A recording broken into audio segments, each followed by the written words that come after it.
Mais les gens, les pauvres, ça va être 4 heures du matin pour eux. Qu'est-ce que tu fais là, tu n'es pas marié? Ah, c'est gentil ça.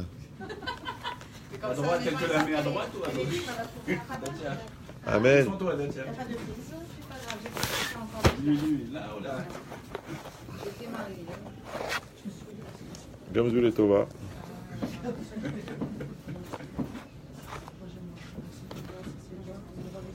Il y a une personne, deux personnes qui sont connectées. 4. Oui, oui. Mais quelle heure il est en France là? 6. Hein? 8 personnes. 11 personnes.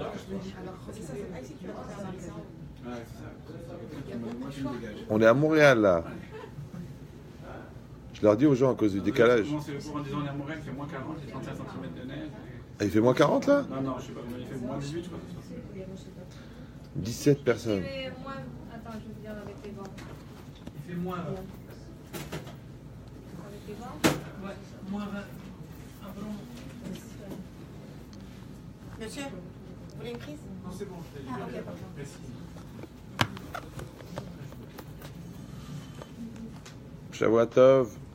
Je leur dis parce qu'ils sont 25 maintenant. C'est en direct? On est à Montréal, oui. Vraiment. Il fait moins 20 et vous êtes correct. Vous êtes bien correct. Vous êtes bien correct. Bon. Quelle heure il a dit qu'on doit recommencer à manger? À Manger, ouais, 10 heures. 10 heures. Ah, c'est tard, 10 heures. Enfin, 1h30 de Shalom Bayit, c'est déprimant. Alors, vous connaissez le thème ou non? Respect et communication. Ça donne envie, hein? On doit- il arrive. Bon, on peut mettre le voice recorder. 31. 3, 2, 1. Voilà. Mais j'ai pas commencé. Ah, bah, Attends, merde. ah, juste quand tu veux. L'audio, vous voulez mettre l'audio ou l'intelligent? Attends.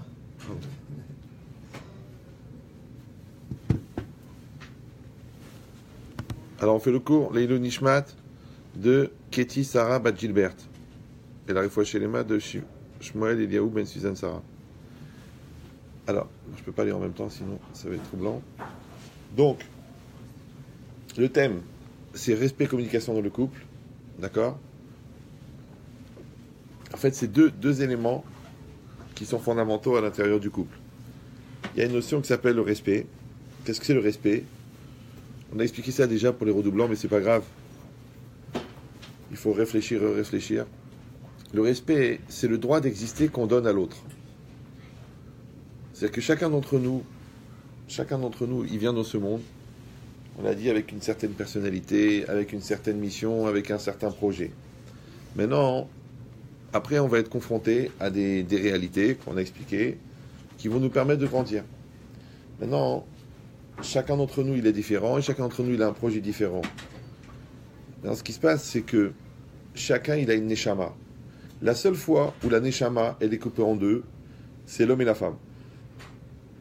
C'est qu'au moment de la conception par les parents, il y a un ange qui prend cette semence et qui l'amène devant Hachem et qui dit Ribono Shel Olam, maître du monde, Tipazo Matealea. Cette goutte-là, qu'est-ce qu'elle va devenir? Et alors on dit, par exemple, parmi ce qu'on dit, on dit Bat Plouni les Plouni, la fille d'un tel pour un tel. Donc on détermine la personne qu'on va épouser, évidemment dans l'absolu, si quelqu'un il va respecter toute la démarche d'évolution personnelle et qu'il atteint son niveau maximum, il va épouser ce qu'on appelle ce niveau Grishon. Si quelqu'un il a fait une détérioration dans son comportement, il est sorti trop tôt sur l'autoroute, il a été voir ailleurs, alors on va être obligé de lui trouver quelqu'un du même niveau de non-évolution ou du même niveau de détérioration, ça dépend comment on regarde le verre à moitié vide ou à moitié plein, qui va nous permettre de compléter la silhouette psycho, physico, nishmatico de notre personne. Alors maintenant, ce qui se passe, c'est que la seule fois où on voit qu'une neshama est coupée en deux pour mettre la moitié dans un corps d'homme, la moitié dans un corps de femme, c'est l'homme et la femme. Les parents et les enfants n'ont pas la même neshama. D'accord? Les patrons et les employés n'ont pas la même neshama. Le rav et les élèves n'ont pas la même neshama. Même si on dit que les élèves de Rabbi Akiva, ouais, ils étaient liés à Rabbi Akiva, ça s'appelle une tendance de la Neshama. Ça veut dire que toi, tu comprends plus ce Rav-là que ce Rav-là. Avec celui-là, tu accroches, avec celui-là, tu n'accroches pas. Pourquoi? Parce que ça s'appelle la tendance de la Neshama. Mais c'est pas la même Neshama. Alors que l'homme et la femme, c'est la même Neshama. Alors quand on dit que c'est la même Neshama, ça veut dire qu'il y a la moitié de moi-même qui est chez la personne. La moitié de moi-même. On a expliqué que la personne, elle doit être elle-même, elle doit s'épanouir elle-même, elle doit devenir elle-même. Oui. Maintenant, étant donné que j'ai une responsabilité de devenir moi-même par rapport à moi-même, et que mon conjoint, c'est la moitié de moi-même, donc je dois aider l'autre à devenir lui-même, puisque en devenant lui-même, il devient la moitié de moi-même. Ça va? Maintenant, le problème, dans la logique perpétuelle du mimétisme, c'est que ce qui se ressemble s'oppose. C'est jusqu'à quel point est-ce que moi je suis d'accord de comprendre que l'autre, c'est mon partenaire d'évolution. C'est mon partenaire de devenir. C'est difficile. C'est pour ça que souvent, moi de ma petite expérience de quelques dizaines de milliers de couples, j'ai vu que souvent, les problèmes de couple sont en fait des problèmes personnels qui dégénèrent en problèmes de couple. C'est que la personne n'a pas fait le travail sur elle-même, donc elle va faire un transfert. Et c'est normal, parce que c'est le plus simple. Alors, comme on l'a expliqué plusieurs fois, que quand quelqu'un est croyant, ça veut dire qu'il pense que le bon Dieu ne se trompe pas, et qu'il m'envoie le travail qui me concerne, et que le travail, en fin de compte, c'est quoi? C'est une rencontre avec une réalité, et que quand la réalité elle est vivante, c'est beaucoup plus éprouvant que quand la réalité elle est inerte. D'accord? Donc, les partenariats qui vont m'arriver dans ma vie, mes enfants, mon conjoint, mes amis, mes ennemis, ma belle-mère, je me répète. D'accord? Donc, en fait, c'est des rencontres nécessaires qui vont me permettre de devenir ce que je suis censé devenir. Donc moi, je suis nécessaire pour mes enfants sont nécessaires pour moi. Ça va? Moi, je suis nécessaire pour mes employés sont nécessaires pour moi. Moi, je suis nécessaire pour mes élèves, mais mes élèves, ils sont encore plus nécessaires pour moi, parce que mital midai, notal mirabotai, j'ai plus appris de mes élèves que de mes maîtres. Donc Hachem, il est mezavek zivugim. Hachem, il crée des couples.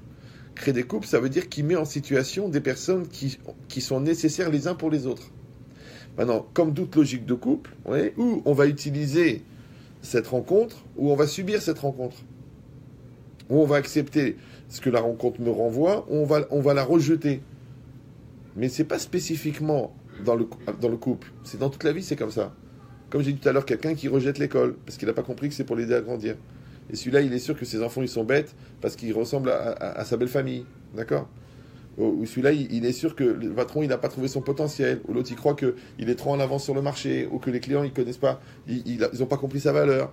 Mais en vérité, la réalité, on a dit, elle est devant toi. Elle est séparée de toi de 1 mètre. Et toi, tu dois faire 50 cm. Et la réalité fait 50 cm. À ce moment-là, on se rejoint. Mais si moi, je veux pas faire les 50 cm, d'accord? Parce que je dis, je vais attendre que l'autre, il fasse les 50 cm. Ou alors je vais attendre que la vie, elle fasse les 50 cm. Ou que l'autre, il fasse carrément 90 cm. Oui. Ça veut dire que je demande à l'autre, en fin de compte, d'assumer pour moi. C'est ce qu'on appelle en français un transfert de culpabilité. J'ai un problème, j'accuse d'autres. D'accord? Ou un transfert de responsabilité. D'accord? Eh ben, t'as qu'à assumer, toi. Ouais, mais c'est toi qui as fait l'erreur. Eh ben, t'as qu'à assumer. Mais ton rôle. Je peux pas jouer ton rôle de père, je suis la mère. Je peux pas jouer le de mère, je suis le père. Ah, mais les deux font la paire. Non, chacun il a son rôle à jouer, c'est normal. Quand on a conçu l'enfant, on l'a fait à deux. Alors pourquoi pour l'éduquer, on est seul d'un seul coup? Ah, mais moi je m'occupe de l'argent. Et alors quand le mari c'est un portefeuille? Non, il a un rôle à jouer de père. Ah, la maman aussi, elle doit être là, elle doit être proche, elle doit donner de la tendresse. Ah non, moi je peux pas. Ma mère était prof de maths, et mon père était colonel dans l'armée. Donc il n'a jamais vu la tendresse. Donc toi, tu dois donner à l'enfant ta part à toi, et toi tu dois donner ta part à toi. Maintenant, l'enfant, il est une occasion pour le parent de devenir parent. Mais pas une fois par an. Ouais. Et de la même manière, le parent, il est une occasion pour l'enfant de devenir adulte. Donc toutes ces rencontres-là, tous ces partenariats, qui vont faire que moi je vais rencontrer l'autre et l'autre va me rencontrer. Mais pour qu'on se rencontre, ouais, il faut qu'on soit l'un avec l'autre. Et pas seulement l'un en face de l'autre. Ça va? Voilà. Maintenant, le souci, c'est quoi? C'est que, comme on l'a expliqué plusieurs fois, que la définition de la vie, c'est d'exister. Exister, c'est être à l'extérieur. D'accord? Et qu'est-ce qui fait qu'on existe? Eh ben, c'est que notre volonté, elle va projeter notre être potentiel dans la réalité. Je résume pour les gens qui l'ont déjà écouté. C'est que mon moi intérieur, il doit se réaliser à l'extérieur. Comment il se réalise? Parce que ma volonté, elle va projeter mon moi intérieur vers l'extérieur.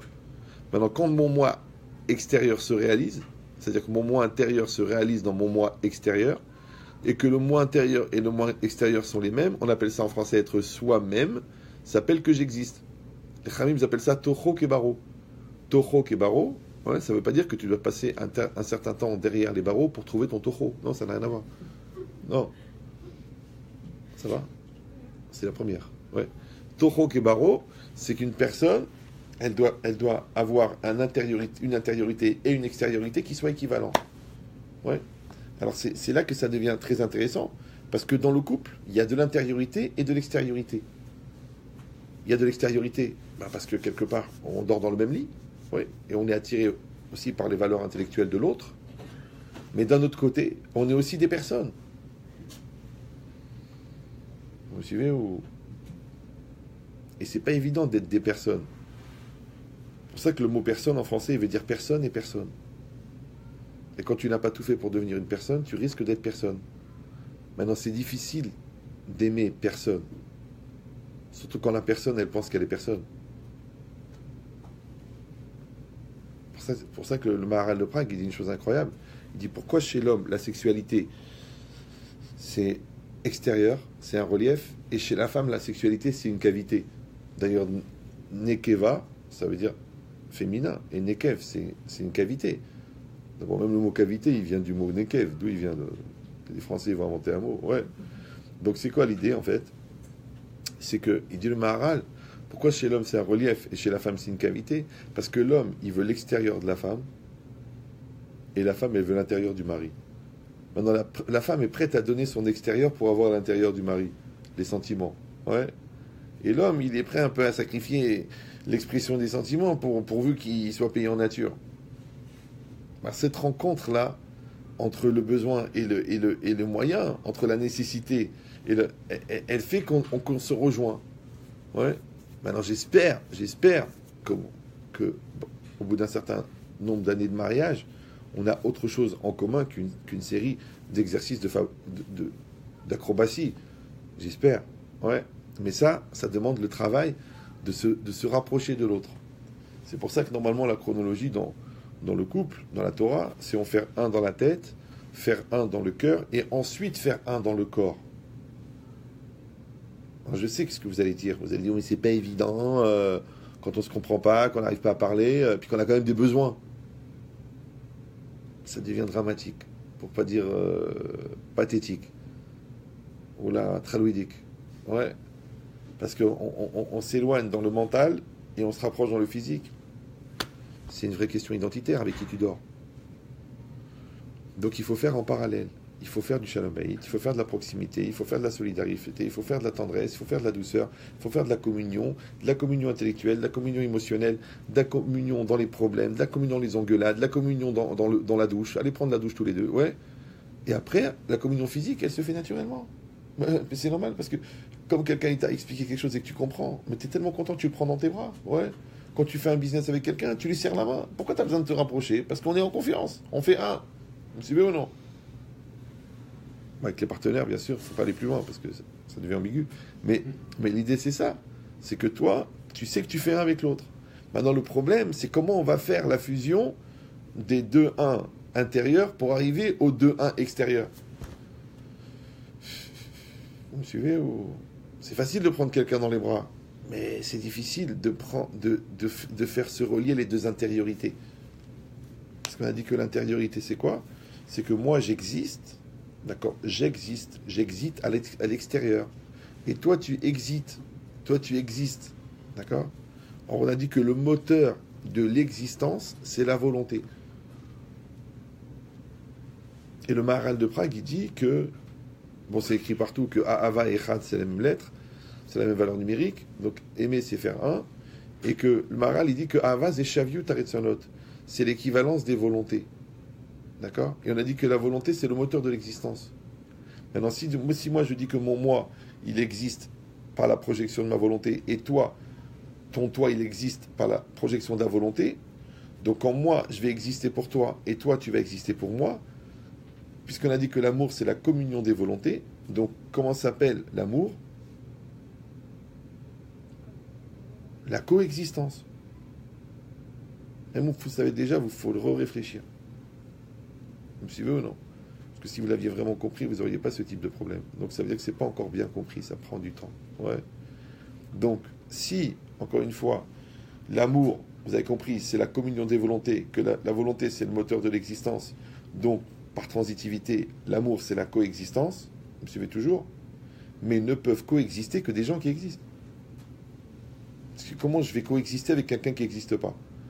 D'accord? Après, moi, je ne peux pas reprocher à l'autre de ne pas coexister avec moi, alors que moi, au fond, je n'ai pas envie d'exister. Je ne veux pas. Parce que je me sens vulnérable, parce que je me sens pas compris, parce que je me sens en situation d'insécurité. Alors je préfère garder mon statut de macho ou là de tête dure ou là de fille qui a un grand caractère. En fait, c'est juste une protection. Mais c'est pas possible que des gens avec qui tu dors tout nu, tu n'arrives pas à parler. Tu dis, oh, mais c'est pas évident, parce que tout de suite, ça monte le ton, et tout de suite, il y a des vexations, et tout de suite, il y a des incompréhensions, et tout de suite, il y a des remises en cause, et des fois même, il y a des menaces de divorce, et du chantage émotionnel. C'est ce qu'on appelle un PAC, un piège à... Et moi, je dis, c'est pas normal. Parce qu'on fait 1 enfant, 2 enfants, 3 enfants, 4 enfants, et on n'a pas encore fait le minimum. On n'a pas fait le travail de coexistence. Moi, je le dis en rigolant, mais c'est très sérieux. Qu'il y a beaucoup de gens qui cohabitent et il y a peu de gens qui coexistent. Alors, est-ce qu'on est prêt à coexister? Si quelqu'un il va dire oui, des fois on est déçu. Hein. Des fois on se lance et puis des fois on fait l'effort et l'autre il fait pas d'effort et l'autre elle fait pas d'effort. Mais toute la vie c'est comme ça. J'ai déjà dit que la valeur de la réussite, elle est donnée par la prise de risque de rater.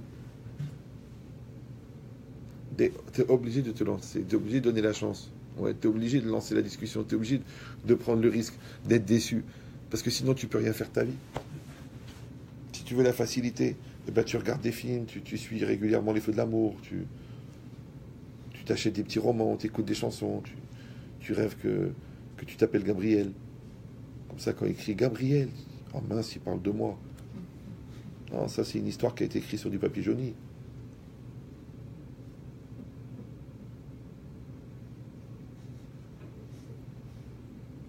Vous mettez du temps à réagir quand même, hein. Donc l'idée, c'est ça. L'idée, c'est que ne peuvent coexister que des gens qui existent. Donc maintenant, on sera toujours pris dans le dilemme entre le fait que d'un côté, il faut exister, d'un autre côté, il faut aider l'autre à exister pour qu'on puisse coexister. Or, je vous donne la règle.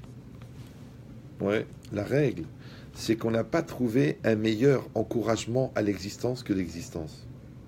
C'est que si tu veux que tes enfants existent pour toi, il faut exister pour eux.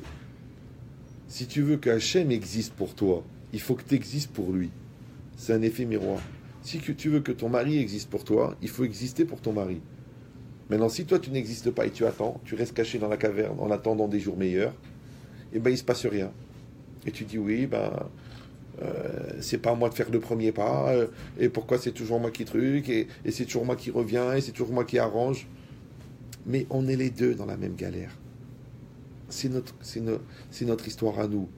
Alors à quoi ça sert de faire la gueule pendant 10 ans, après tu fais la gueule, après tu comprends conscience, après... Moi j'ai reçu quelques milliers de couples. Ils te racontent leur histoire, après tu dis... Souvent je leur dis, mais vous savez votre histoire, ça pourrait devenir un film, ça pourrait s'appeler La série des rendez-vous manqués. Quand un il est venu, l'autre il n'était pas là. Quand l'autre il a pris conscience, l'autre il a dit c'est trop tard. Ouais. Quand l'autre il a dit viens on tourne la page, l'autre a dit il faut que tu payes d'abord. Et ouais, jusqu'à quand? Ouais, je sais que c'est pas évident d'avoir survécu au camp de la mort, mais on pourrait pas installer un camp de l'amour. C'est vrai, quand tu vois les gens sur quoi ils souffrent, sur quoi ils se prennent la tête, tellement ils ont honte de raconter, tellement c'est débile. Ils ont dit ah on a honte de vous le dire, on a honte de vous le dire, mais au contraire, puisque tu as honte de le dire, c'est que c'est débile. Maintenant la vraie question, c'est pas pourquoi est-ce qu'on fait des choses débiles, c'est comment ça se fait que des choses débiles, elles peuvent nous empoisonner à ce point. C'est comme un hypochondriaque. Ouais, il dit, ah, j'ai un truc là, je sais pas pourquoi ça me sert, ça. Eh ben, c'est ton alliance, elle est trop serrée. Il y en a un, il a dit à un docteur, à chaque fois que je bois un café, j'ai mal à l'œil droit. Alors qu'est-ce que c'est, docteur? Il a dit, mais enlevez la cuillère. Non, des fois, c'est des solutions simples. L'autre, il fait un scanner, il fait une chimio, il fait un scanner de l'œil, il fait enlève la cuillère. Même les médecins, ils rigolent. Vous comprenez ou non? Ah, elle est bonne, ouais. Elle passe très bien chez les ophtalmos. D'accord. Mais c'est quoi l'idée? En tout cas, ne dites jamais à un manchot qui se met le doigt dans l'œil parce qu'il le prend mal en général. Mais, surtout s'il est aveugle. Mais c'est ça l'idée, d'accord? L'idée, c'est que on est l'un en face de l'autre, et moi je dois exister, et toi tu dois exister. Ouais. Et c'est compliqué. Pourquoi? Parce que tant que moi, je n'ai pas atteint ce qu'on appelle l'autonomie existentielle, j'ai l'impression que l'autre, en existant, il va m'empêcher d'exister. Alors déjà, phase 1 de la thérapie de couple que nous faisons ensemble ce soir, ouais. Écoutez bien, je vais vous dire la phrase magique. Vous pouvez l'écrire sur une table, vous pouvez la dessiner sur un mur, vous pouvez la tatouer dans le dos de votre mère. Vous dites, tiens maman, retourne-toi, je vais réfléchir. D'accord? Il y a des images comme ça. Non, il n'y a qu'un rabbin comme ça. On a cassé le moule, il n'y en a plus. Ouais. Écoutez la phrase magique. Mais elle est violente. Hein. Il y a de la place pour tout le monde. Vous avez compris? Personne ne te prend ton air. Personne ne te prend ta parnassa. Personne ne te prend ta possibilité d'exister. Ça n'existe pas, ça. Vous me suivez ou non? Tu m'étouffes et tu me prends la tête et tu m'empêches de réfléchir et je suis mal. Et tout ça, c'est des bonneries, comme on dit, avec une lettre d'écart. Ouais, dans l'alphabet, c'est pas grand-chose de divorcer à une lettre d'écart. Alors qu'il y en a qui ont écrit des livres entiers, des sagas. Toi, pour une lettre, tu as divorcé. Pour des bonneries. C'est pas possible. Et cette logique-là, c'est ça. C'est que la personne, elle doit accepter d'abord que l'autre n'est pas un danger. L'autre n'est pas un monstre. L'autre n'est pas une folle. Oui. Et si vous allez dire, vous la connaissez pas, la mienne, elle est spéciale. Je lui dis, mais je sais qu'elle est spéciale, puisqu'elle est comme toi. Et t'es spéciale. Et chaque poubelle a son couvercle. C'est comme ça qu'on dit, non? Chaque marmite. Oui, mais lui, quand il parle de sa femme, il dit, pour moi, tu resteras toujours la poubelle. Et elle a un problème d'audition, alors elle ne sait pas ce qu'il dit. D'accord? Donc cette logique-là, vous avez compris, c'est que l'homme et la femme, ils doivent coexister. Maintenant, le problème, c'est qu'il y a des facettes de l'existence de la femme qui dépendent du mari. Il y a des facettes de l'existence du mari qui dépendent de la femme. C'est ça le souci. Si on était totalement indépendant et que chacun pouvait vivre sa vie et qu'on fait deux chemins parallèles, un peu comme les rails de train qui ne se croiseront jamais, mais qui ont besoin d'être l'un à côté de l'autre. Parce que quand les rails de train se croisent, le train il déraille. Mais de notre côté, nous, on ne veut pas être des rails de train là en face de l'autre. Ça va, tu t'en sors, je m'en sors. Ça va, je peux continuer ma vie. Oui, mon amour, continue la tienne, je continue la mienne. Alors pourquoi on s'est mariés? C'est pour ça que maintenant, ils ont fait des trains monorails. Comme ça, ils n'ont plus de conflit avec le rail d'à côté. Ouais. Non, nous, on veut pas être des rails de train l'un à côté de l'autre. Nous, on veut être entrelacés, mélangés à la vie, à la mort. À la vie, à la mort. Il y a un monsieur, il m'a raconté il n'y a pas très longtemps, son père, il a perdu sa femme. Donc la mère de mon copain, elle est nifterette. Il y a peut-être un an, à peu près un an, jour pour jour. Et le père, dès qu'il a perdu sa femme, il avait les appareils auditifs. Il a enlevé les appareils et les a rangés dans la boîte. Alors les enfants, ils lui ont dit, papa, pourquoi tu enlèves les appareils? Il a dit, les piles, elles ne marchent pas. Il dit, on a plein de piles. Il a dit, votre mère, elle est partie, j'ai plus rien à écouter. C'est bon. Il s'est laissé mourir. Bon, il était âgé déjà. Mais ça veut dire qu'il ne peut pas vivre sans elle. Vous comprenez? C'est pas genre, tu casses un portable, tu changes de portable, tu changes de canapé. Il peut pas, c'est sa femme, il ne peut pas vivre sans elle. Maintenant, pour arriver à un niveau de solidarité comme ça, ouais, c'est parce qu'il en a passé des soirées télé ensemble. Non, non, on a construit ensemble, on s'engueulait ensemble, on s'est réconcilié ensemble, on a accouché ensemble, on a pleuré ensemble, on a étudié ensemble. Moi, je t'ai soutenu, toi, tu m'as soutenu. On a fait des travaux, on a fait de la fusion, on a fait de la fusion, on a fait de la fusion. À la fin, on est un seul morceau. Et un, il ne peut pas vivre sans l'autre. C'est impossible. D'ailleurs, souvent, tu vois que quand il y en a un des deux qui meurt, l'autre, il meurt un an après. Pourquoi? Parce que la dernière bonté qu'il voulait faire, il voulait faire Kaddish. Il voulait écouter le Kaddish. Ouais. Elle voulait répondre le Kaddish pour son mari. Et après, elle est partie. Parce que qu'est-ce que tu vas faire sur cette terre? Elle dit, ah, mais quand même, tu sais que tu dois rester pour les enfants, les petits-enfants. Écoute, moi, j'ai donné. Chacun, il va faire son chemin. Mais le principal, il n'est plus là. Alors, à quoi ça sert? Donc, la logique, vous avez compris maintenant, c'est qu'il faut faire se rencontrer deux personnes qui sont, a priori, l'un en face de l'autre. Mais séparés. C'est pour ça que l'Agma, elle pose la question. Elle dit qu'il y a une marloquette. Il y en a qui disent que Adam et Chava, ils ont été créés ensemble, collés l'un à l'autre, d'où par Tsoufim. Et il y en a qui disent non, ils ont été créés deux séparés. Alors le Ramban, il dit, mais quel intérêt de les avoir créés ensemble si c'est pour les séparer? Oui, il dit parce que quand ils étaient créés ensemble, après, ils vont trouver normal de se retrouver. C'est ça l'âme sœur, d'accord? Quand les gens, ils voient la personne, ils disent c'est elle, c'est ma femme, c'est mon mari. Ouais, ils appellent ça le coup de foudre.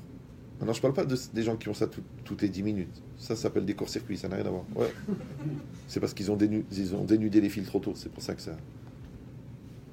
C'est pas grave. Ouais. Mais un coup de foudre, tu sais que c'est la personne. Après, bien sûr, ton cerveau, il va dire attention, réfléchis, c'est pas évident, c'est pas comme ça, c'est pas pour faire plaisir à ta mère. Ouais. Mais la chose, elle existe. Et après le problème, c'est qu'il faut concrétiser cet arc électrique de départ et le renforcer avec la communication, avec la communion, avec la proximité, avec la gentillesse, avec la douceur, avec le vécu. Mais il faut le faire. Pourquoi? J'ai dit quelque chose de mal? Donc, ça va? Attention avec le ski, des fois c'est la grande descente. Donc c'est quoi l'idée? Ouais. C'est qu'une personne, elle est séparée de l'autre, mais en même temps, elle est proche de l'autre. Et c'est ça le dilemme. Ouais. C'est que moi, j'ai vu des gens qui divorcent alors qu'ils s'adorent.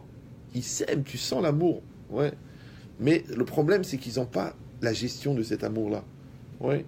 Ils n'ont pas mis les bons fusibles. Alors ça pète les plombs. Ils n'ont pas mis les modes midot. Alors ça brûle, tu sens le brûler dans les prises. Parce qu'ils n'ont pas mis le bon câblage. Ils n'ont pas mis les bonnes qualités d'outils. Donc ça ne marche pas. Mais en vérité, c'est dommage parce qu'il y a le courant des deux côtés. Mais il faut faire le branchement. Il faut faire le travail. Et c'est ça le travail du shalom. Parce que le mot shalom, il vient du mot shalem. Ouais, shalem, c'est quoi? Ça veut dire entier, ça veut dire payer. Mais je suis la shalom, ça veut dire les shalem. Pour avoir le shalom, il faut payer. Une fois, quelqu'un m'a dit, pourquoi une femme, ça coûte tellement cher? Je dis, c'est le prix du sourire. Tu veux la gueule, c'est gratuit. J'exagère, mais si peu. D'accord? Donc c'est ça l'idée. Ma très chère femme. Ma très très chère femme. Ouais. Donc c'est quoi ça? Si vous avez compris maintenant. Qu'en fait, on va réussir à faire fondre, à fusionner nos deux existences. Alors comment? Alors je vous donne une image qui est très facile à comprendre parce que c'est grâce aux nazis qu'on a réussi à comprendre ça. C'est que les nazis ont créé les camps de la mort. Maintenant, les camps de la mort sont un laboratoire de l'horreur, mais aussi un laboratoire de la limite de l'humain et de la volonté humaine.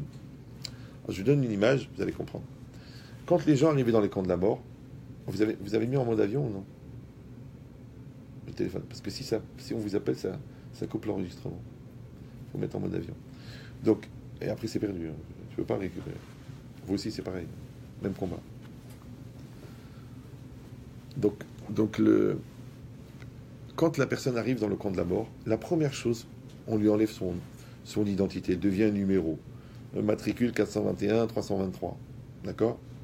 Après, qu'est-ce qu'on fait? On lui rase la tête. Et on lui enlève ses habits. Maintenant, elle est venue habillée en smalto ou en Hugo Boss, tout le monde en pyjama, à rayures, en coton avec une ficelle pour celui qui a du mérite. D'accord? Avec des sabots en bois. Après, qu'est-ce qu'on fait? On lui donne un travail à faire. Maintenant, le gars, il était ingénieur, ou il était chercheur, ou il était médecin, ou il était... Maintenant, il fait des trous, il creuse, il déblaye la khra. Son travail ne vaut rien parce que de toute façon, il va partir par la cheminée. Ouais. Et à part ça, on lui enlève la parole. Parce qu'il y a une loi dans le camp que le déporté a le droit de parler avec un autre déporté, mais il ne doit pas parler avec le SS. Parce que le SS, SS, c'est ce que c'est SS. C'est super salaud, d'accord? Donc le SS, c'est un haut niveau de méchanceté, et c'est une race supérieure, d'accord? Donc une race supérieure, elle ne parle pas avec une race inférieure, sauf si la race supérieure, elle donne la parole à la race inférieure. Donc qu'est-ce qui se passe dans le camp de la mort? On a enlevé le nom de la personne, on a enlevé l'image de la personne, on a enlevé la parole de la personne, et on a enlevé l'acte de la personne. Or, quand on a dit que la personne, elle doit exister, elle doit se réaliser dans la réalité, une personne, pour se réaliser, elle a 4 pôles d'existence. Elle existe par son nom, parce que son nom le représente. Ouais. C'est pour ça que dans la Gemara, c'est marqué Amechane Shem Rala Chavero, d'accord? Il y aurait de la Geina Ve'ena Olé. Celui qui va dire un surnom moqueur à son prochain, il va descendre en enfer, il ne va pas remonter. Attention, il dit il ne va pas remonter tout de suite. D'accord? Et c'est comparé à l'adultère, c'est comparé à faire honte en public à quelqu'un, mais il n'a rien fait, il n'a rien qu'un surnom. Ouais, le pauvre, il s'appelle Léopold, alors il l'appelle Popol. D'accord? Ou il était un peu fort quand il était petit. Alors là, il l'appelle le gros, il l'appelle le Tunisien, il l'appelle le bouffon. Maintenant, la personne, elle dit rien, parce qu'on est entre amis, on se charrie, on rigole. Mais le gars, ça lui a collé à la peau maintenant ça fait 30 ans. Maintenant, c'est vrai qu'elle est grosse, la pauvre. Mais tu sais, toi, qu'elle a fait 22 régimes. Tu sais qu'elle a fait 4 opérations. Tu sais ça. Alors, jusqu'à quand tu vas l'appeler la grosse? Jusqu'à quand? Tu dis, mais c'est pour rigoler. Eh bien, cette petite rigolade, elle va t'emmener au Guéhinam. Et si elle le vit mal, eh ben, tu vas être puni pour ça. Et si en plus, ça l'a empêché de se développer, eh ben, tu vas perdre ton olamaba pour ce petit surnom moqueur qui t'a fait rigoler. C'est Tosfot dans Baba Metzia. C'est chachou. Donc c'est quoi l'idée? C'est que le nom, c'est la représentativité de la personne. Donc quand tu te moques du nom, tu empêches la personne d'exister. Ça va? C'est pareil, la personne, elle a fait un acte. Son acte la représente. Donc quand ton enfant, il amène l'interro, il a eu 14 sur 20. Dis-lui qu'on la cavote, dis-lui que c'est bien. Ne lui dis pas combien il a eu le petit Cohen. Non, qu'il meurt le petit Cohen. Chaque fois que tu lui demandes combien il a eu l'autre, alors lui, il n'existe pas, lui. Il est en référence à l'autre. Tu vas dire, écoute, je suis fier de toi, que la cavote. Bon, tu as travaillé 6 heures, tu as sacrifié ton dimanche, tu as eu 14, je suis fier de toi. Maintenant, tu sais que 6 heures, tu es un 14. Alors, peut-être 12 heures, et tu es allé sur 3 dimanches, tu es un 19. Mais si tu lui dis, ouais, tu aurais pu faire mieux, faites attention, parce qu'il peut faire pire. Et rappelez-vous qu'il faut beaucoup, beaucoup d'essence pour envoyer une fusée sur la Lune, mais pour faire tomber un avion, il suffit de couper le contact. Hein. Donc, ce sera toujours plus facile de descendre que de monter. Donc quand quelqu'un est en train de monter, aide-le à monter. Ne lui dis pas tu aurais pu monter mieux ou tu aurais pu monter différemment, puisque déjà il monte. Mais le jour où il sera allongé avec les larmes aux yeux et dans le mutisme dans son lit, tu lui diras oh, j'aurais bien voulu un qui bouge. Mais qui c'est qui a enlevé la clé de contact et qui l'a jeté par la fenêtre? C'est toi. Donc c'est plus facile de réorienter quelqu'un qui est en mouvement que de mettre en mouvement quelqu'un qui est en arrêt. C'est pour ça qu'un avion, quand il est en l'air, tu fais comme ça, il tourne. Mais quand il est posé, il ne tourne pas. Il faut quelqu'un qui vienne le tirer. Les avions, c'est comme certaines personnes. Il n'y a pas de marche arrière. Tu dis, c'est quand même bizarre qu'un outil tellement perfectionné comme l'avion, ouais, il n'y a pas de marche arrière. En marche avant, il peut aller de Paris à Tahiti, ouais, 12 heures de vol, mais en marche arrière, il ne peut même pas faire 1 mètre. Tu dis, faire 1 mètre. J'ai jamais compris pourquoi ils ne mettent pas des réacteurs qui se retournent, comme ça, il va aller dans l'autre sens. Non. Ça va? Il n'y a pas de marche arrière. Comme chez les Marocains. Il n'y a pas de marche arrière. Excusez-moi, ça m'a échappé, mais... D'accord? Donc vous avez compris comment ça se passe. Ouais? Donc l'idée, c'est quoi? C'est que ton acte te représente. Ta parole te représente. Quand tu parles, tu existes. Ouais? Quand tu empêches quelqu'un de parler, il n'existe pas. Écoute, ferme-la, de toute façon, je sais où tu vas en venir, et puis tu me saoules, et puis ta voix, et puis tu mets trop longtemps à raconter les histoires, et tu mets trop de détails, mais l'autre, il est en train d'exister. Laisse-le parler. Une fois, un gars, il est venu, un gros coléreux, mais un vrai coléreux. Hein. Le gars, il m'a dit, écoutez, moi, je suis coléreux, ok, je suis coléreux, mais après, je me calme. Hein. Je crie, c'est mon caractère, hein. C'est comme ça. Hein. Mais après, je me calme.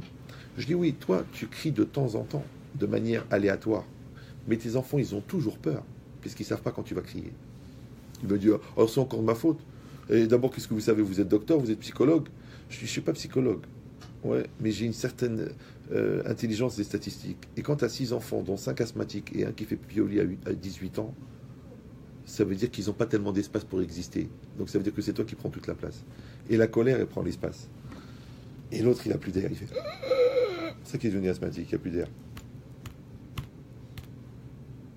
m'a dit, vous êtes catégorique? Je dis non, mais je suis sûr que c'est vrai.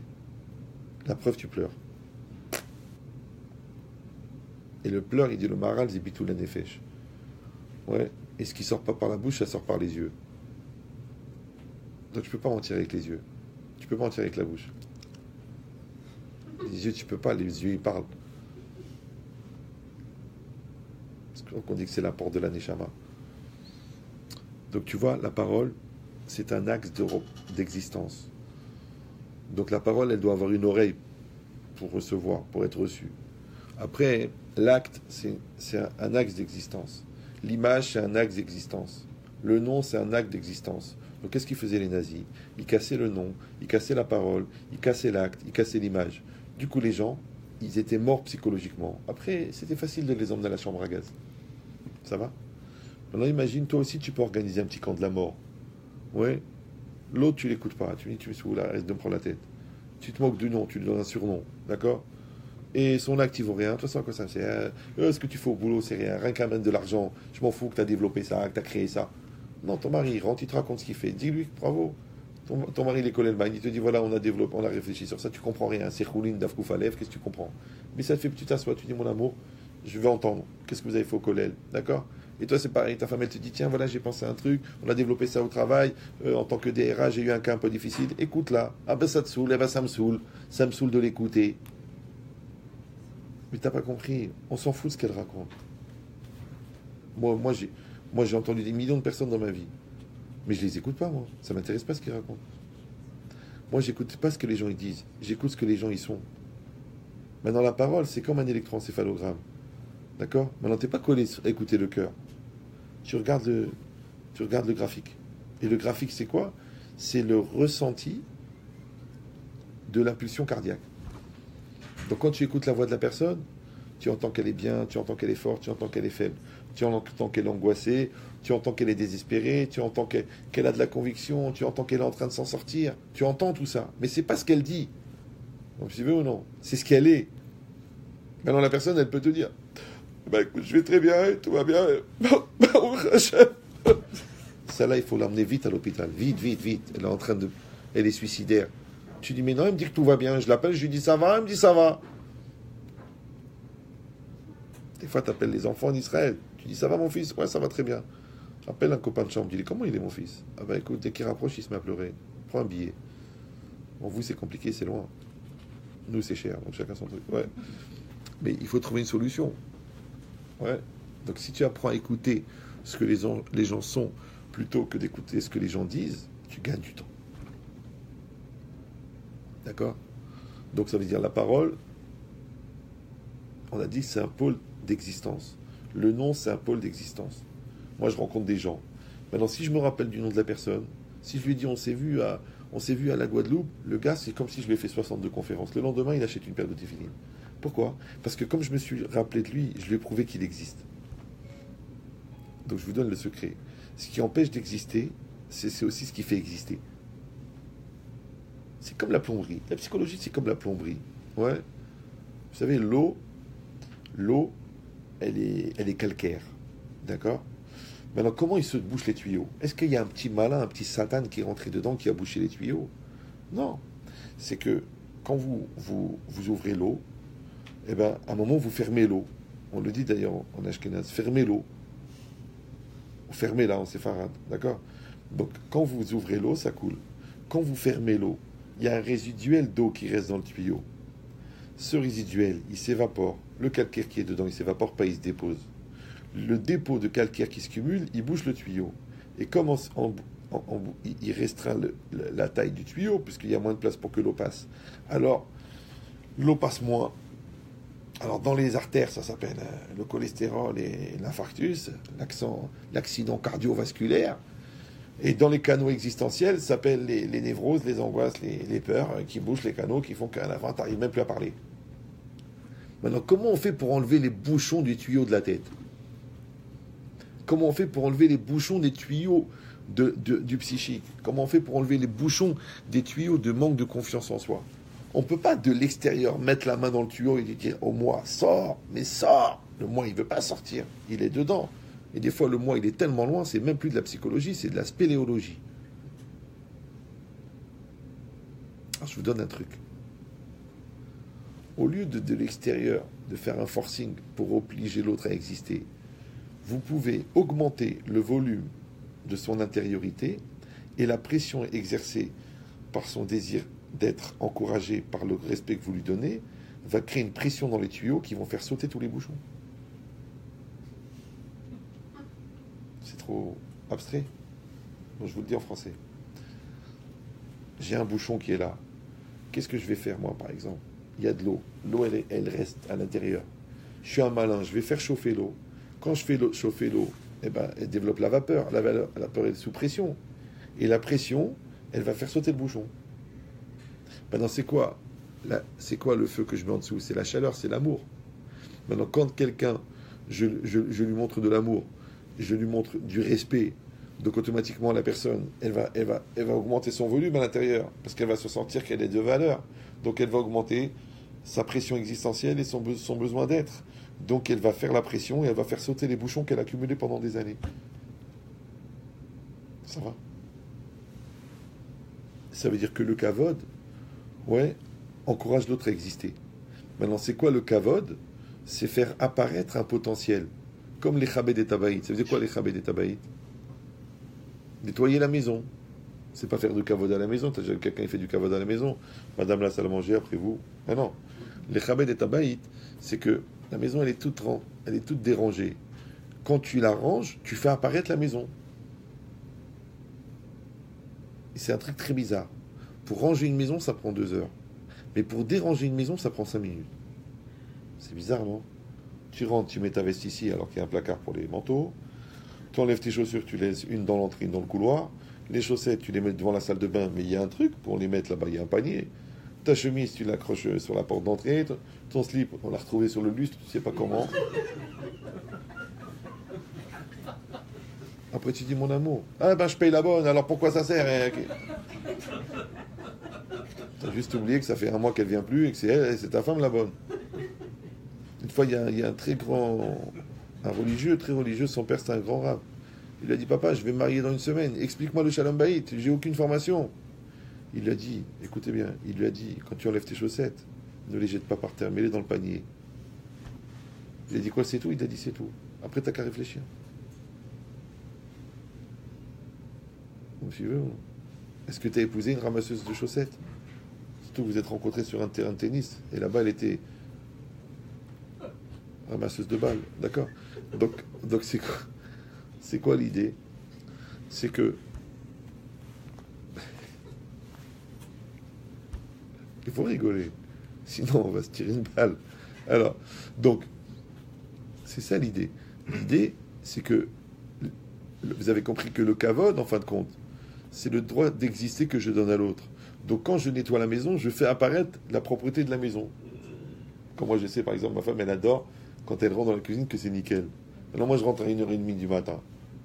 Je suis fatigué, j'ai fait 2 heures de cours plus 2 heures de consultation. Et vraiment, j'aurais préféré m'évaporer à la fin du cours, parce que c'est plus dur les consultations. Ouais. Je rentre à la maison, je vois un peu le khalala là. Qu'est-ce que je fais? Vite fait, tac, tac, tac, tac, tac. Je sais pourquoi. Parce qu'elle va rentrer le matin, elle va voir ça, 100 minutes, en 4, la première impression. Hop, maintenant elle sait que c'est pas nickel. Ouais, mais c'est rien, c'est rien. Tu mets dans la vaisselle, tu enlèves les trucs, tu enlèves la nappe, tac, tac, tu remets les chaises à leur place. Elle vient, elle voit ça. Ah, elle a une pêche, elle décolle. Elle se lève le matin, elle voit Armageddon. Elle dit à quoi ça sert de vivre? C'est rien. La vie, c'est rien. Et c'est tout. Et c'est rien et c'est tout. Vous suivez ou non? C'est des petites choses et c'est tout. Ben, c'est pareil dans tout. Ouais. Comme tu sais que ton mari, il aime ce gâteau, fais-le. Ok, c'est le gâteau de sa mère. Ok. Mais fais-le. Tu dis non, je lui fais pas. Qui s'étouffe les deux, lui et sa mère? Mais qui ça peut te faire? Fais-lui plaisir. Et quand tu le pétris, ne pense pas qu'il y a des gens que tu aimes pas. Parce que comme tu le fais avec la rama, elle a des brûlures d'estomac.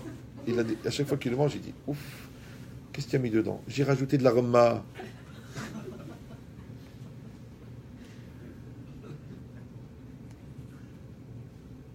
À quelle heure il a dit? Je vais pas rester jusqu'à 10h, vous êtes fous ou pas vous? Faut avoir pitié, combien on peut faire de cours dans une journée? Bon, ça va. J'aurais dû mieux négocier mon contrat. Alors, donc, c'est pas grave, on fera une collecte à la fin du cours. Donc c'est quoi l'idée? L'idée, maintenant, vous avez compris. C'est que moi, je veux exister. Toi, tu veux exister. D'accord? Et moi, je veux coexister avec toi. Et on a dit que le respect, c'est le droit d'exister que je donne à l'autre. Ça veut dire que dans notre rapport de coexistence, il y a une logique un peu de dialectique où moi, je vais me mettre un peu en retrait pour que toi, tu existes un peu plus. D'accord? Donc, par exemple, quand toi, tu parles, moi, je t'écoute. D'accord? Et quand toi, tu fais une remarque, moi, j'en tiens compte. Et quand toi, tu fais un plat, je te dis, c'est très, très bon. Et quand toi, tu t'habilles, je te dis, tu es magnifique. Donc, qu'est-ce qu'on fait en vérité? Tu existes, je confirme que tu existes. J'existe, tu confirmes que j'existe. Et ce rapport-là, entre existant et confirmation d'existence, crée de la coexistence. Vous me suivez ou non? Mais si je dis, ben, tu t'habilles comme tu t'habilles, tu fais ce que tu veux, de toute façon, la bouffe, c'est bon, sinon je te la jette à la gueule. Non, c'est ça. Ça marche pas. Tous les jours, c'est bon. D'ailleurs, moi, je fais exprès quand je suis invité chez des gens, dès que la femme, elle sert, je goûte, je dis, oh, c'est très bon, c'est délicieux. Exprès. Exprès. Ouais. Comme ça, le mari, il se dit, moi, je dis jamais que c'est bon. Il faut le dire tous les jours. Tous les jours. Parce qu'elle n'est pas obligée de le faire. Tu peux prendre un plat congelé et le mettre au micro-ondes. Et tu verras que le plat congelé, quelque part, ça jette un froid. Et d'un autre côté, le mari, il arrive fatigué, il t'a envoyé un texto, il t'en a envoyé 4 déjà. Il t'a dit, chérie, j'ai faim. Après, il t'a envoyé, je suis affamé. Chérie, j'espère qu'il y a quelque chose de prêt. Chérie, mon amour. Et la femme, elle est fatiguée. Il rentre à 10h du soir. Je crois qu'elle va rester comme ça jusqu'à 10h, avec l'assiette, la petite salade, le tagine, le steak juste à point, médium. Elle peut pas. Elle t'a attendu. T'es pas venu. Elle est partie dormir. Et bien, c'est un phénomène bizarre. Pour ceux qui ont eu ce type d'expérience paranormale, le mari rentre avec une faim de malade. Il rentre. Il ouvre la porte. Il voit la table vide. Il appelle dans le couloir, il dit, mon amour, je suis rentré. Et qu'est-ce qu'elle dit? Le mot le pire du monde. Elle dit, tout est au frigo. Et bien, bizarrement, le mec, on ne sait pas, il faut demander à des médecins ou des nutritionnistes, il a plus faim. Tu manges pas? Non. Ah ouais, moi, je parle que des choses que j'ai expérimentées. Il a plus faim. Lui, il veut sa petite assiette, son petit plat, la petite salade fraîche. C'est comme ça. Ah, tu dis, mais il est 1h du matin. Et les gens, ils vont dire, on peut pas être tout le temps. Mais t'as pas compris. T'as pas fait une salade. Arrête tes salades. T'as fait un geste d'amour que lui, il va manger. Ouais. T'as pas fait un steak. T'as mis de l'amour dans le steak. Donc lui, il mange. En fait, il mange sa femme. Il mange l'amour de sa femme. C'est pour ça que tous les enfants, ils aiment le manger de leur mère, alors qu'il y a certaines cuisinières qui sont proches de l'homicide. Parce que c'est l'amour de sa mère qu'il y a dedans. Mais un autre, il va mourir s'il mange ça. Mais lui, il est adapté génétiquement. Parce qu'ils viennent de la même caverne, de la même maison. Ouais. Des fois, tu vois des cuisinières, tu te dis, mais elle l'a fait avec son cœur ou avec ses pieds? Tu sais plus. Je sais pas, du riz avec des petits pois mélangés avec du chocolat. Ah, c'est une recette de chez nous. Tu dis, bon, il faut chez les mares, il faut un effet, il faut la bouffe. C'est pour ça qu'il y en a qui font le gomel juste après le Berkat Amazon, puisqu'ils ont survécu. Ouais. Donc cette idée-là, ça va? Pourquoi vous rigolez? C'est très sérieux. C'est délicieux. Non, je dis toujours que c'est bon, moi. Toujours. Mais après, j'ai un endroit pour vomir. Non, ma femme, elle cuisine très très bien. Non, pourquoi elle cuisine bien? Parce qu'elle cuisine avec le cœur. Ça, vous reconnaissez ça? Moi, je raconte toujours ça, mais les gens, ils croient que j'exagère. Ma mère, ma grand-mère, c'est des gens qui cuisinent avec le cœur. Je ne sais pas si vous avez remarqué ça. Vous prenez, vous mangez, vous sentez quelque chose, ou vous sentez rien. On dirait de la moquette hydrogénée. Ouais. Parce que la personne, elle n'a pas mis son cœur. Elle se débarrasse, allez, il veut bouffer, rien qui s'étouffe, qui crève. C'est normal. Elle mange un yaourt, et lui, il mange 20 000 calories. Alors, elle n'a pas envie. Mais fais-lui avec amour. C'est cette logique-là que vous avez compris maintenant. Donc, quand tu choisis un cadeau, quand tu envoies un texto, quand tu l'appelles, allô, qu'est-ce que tu veux, chérie? Je suis occupé avec les enfants. Qu'est-ce que tu veux? Tu veux que je dépose le chèque, mais je l'ai déposé. Tu veux que j'appelle la banque, tu veux que je confirme le rendez-vous chez le notaire. Non, je voulais juste entendre ta voix parce que je t'aime. Bon, réveillez-vous, ça y est. Quoi, tu m'appelles pour ça? Je t'appelle pour ça. Il faut le faire. D'abord, c'est beaucoup moins cher qu'un diamant. Ah ben, il faut être pragmatique, d'accord. En plus, tu peux le faire plus souvent. C'est facile. Et des fois, les gens dans les textos, ils se lâchent plus que dans la réalité. Ouais. Alors vas-y, lâchez-vous. Non, on est des gens sérieux. On est froum, Mais froum, ça veut pas dire dépressif. Vous êtes les deux à la maison, mais de la musique, danse. Oh, on a l'air de quoi? Est-ce que la Shekhinah, elle va nous voir en train de danser? Alors ça se fait, ça? C'est pas Chilul Hashem? Écoute, jeune ignorant. Ouais. Le Zohar, dans Parashat Bereshit, Parashat Kedushim, il parle de là-bas de la relation entre l'homme et la femme. Et là-bas, il dit que Hachem, il est dans la chambre à coucher. Pourquoi? Parce que c'est là-bas qu'il y a le lien entre l'homme et la femme, le plus intense. Alors réfléchis maintenant, si le Zohar, il ne se gêne pas de dire que la Shekhinah, elle est avec l'homme et la femme dans la chambre à coucher, tu crois que si on danse les deux dans la cuisine, c'est honteux? Mais quel honteux de quoi? Faites-vous un kiff. Je t'ai pas dit d'aller en boîte de nuit et de faire les deux fous là-bas à l'Alhambra ou là sans les bras. Non. Mais faites-vous plaisir. Organisez au moins un voyage par an. Au moins un voyage par an.